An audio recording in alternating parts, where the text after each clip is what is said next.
je m'appelle Laurent Baucher et je suis donc directeur du centre d'insémination et de l'élevage de sélection Pietrin Nucleus. Nous avons une unité de sélection de 200 truies, naissants raceurs, et un centre d'insémination d'une capacité de 80 véras qui produit 150 000 doses à l'année.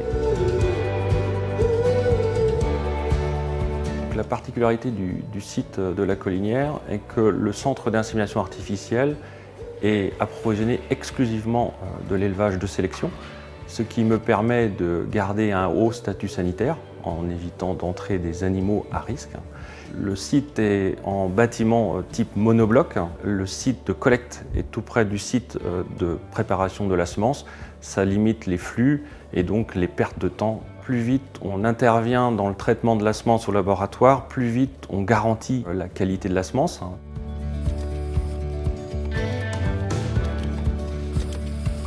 Les éjaculats sont pilotés par un logiciel qui centralise toutes les caractéristiques du sperme pour en donner une validation ou non, afin de les diluer derrière et de les commercialiser.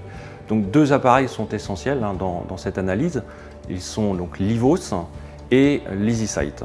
L'éleveur, quand il achète de la semence, lui ce qu'il veut c'est 100% de réussite. Plus l'analyse du spermatozoïde sera poussée et on va dire exacte, plus lui en tirera bénéfice et donc ses résultats technico-économiques seront meilleurs et on garantira les performances de son élevage.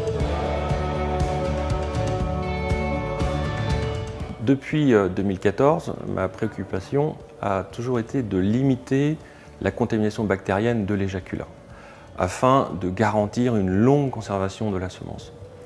Donc, dans un premier temps, il faut que l'environnement du véra soit propre et sec. C'est pour cela qu'on racle une fois par semaine la case du véra.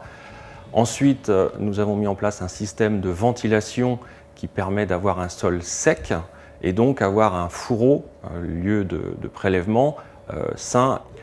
Dans un deuxième temps, j'ai investi dans le collectis qui permet d'éviter les souillures lors du prélèvement, car le collectis est un vagin artificiel qui permet une connexion hermétique entre ce vagin et le sachet de prélèvement. Malgré toutes ces précautions, il y a une contamination bactérienne minime, certes, néanmoins il faut la maîtriser.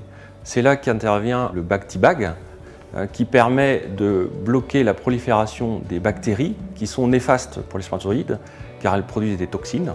Concrètement, les résultats techniques terrain ont montré une amélioration de 4 à 8% du taux de réussite à l'échographie tout en gardant le même nombre de nez totaux.